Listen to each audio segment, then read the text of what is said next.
To my soon-to-be husband, love, happy Mansari. This is just a little something before we say I do.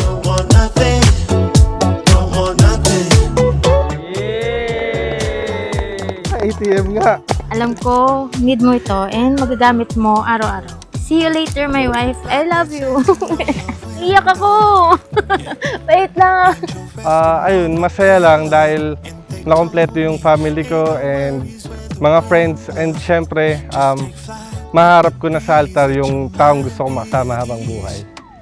Everybody trying to make it to the finish. Everybody in a race against time.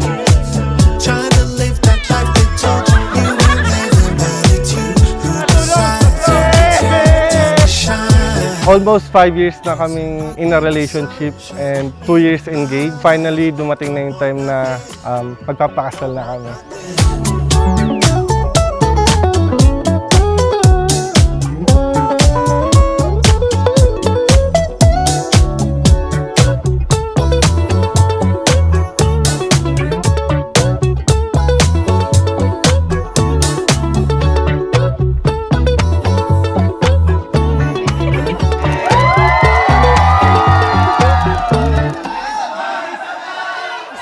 Para sa taong pinakamamahal ko, love.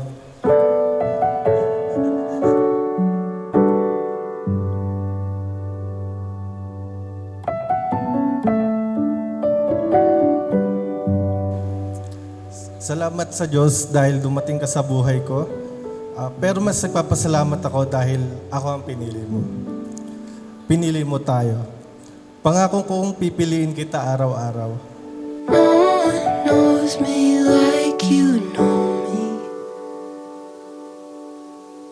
I feel most brave when I you still remember the days when we were only dreaming about this moment.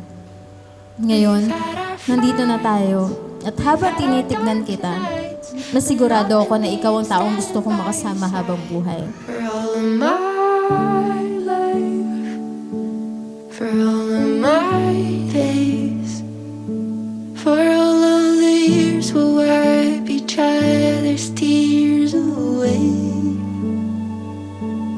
You are the one. Naalala mo pa ba yung sinabi ko sa'yo nung nililigawan pa lang kita? Na kapag sinagot mo ko, wala nang hiwalayan to habang buhay na. Ito na yan. Dumating na yung araw na pinangako ko sa'yong iharap kita sa altar. Finally, big day! Hindi ko maipapangakong magiging perpekto akong asawa. Magkakamali ako minsan, magkakaroon tayo ng mga pagsubok at hindi pagkakaunawaan.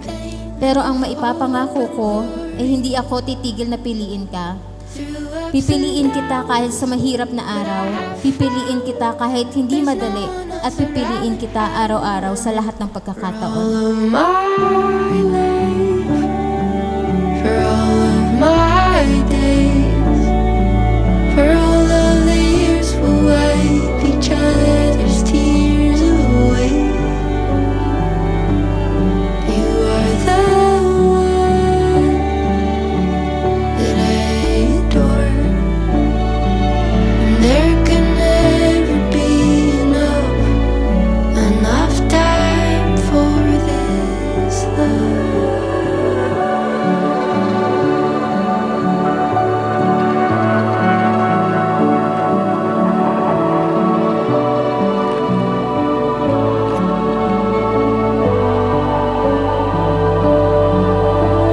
Ang unang halik ni John Jordan at Eliza Rose bilang mag-asawa.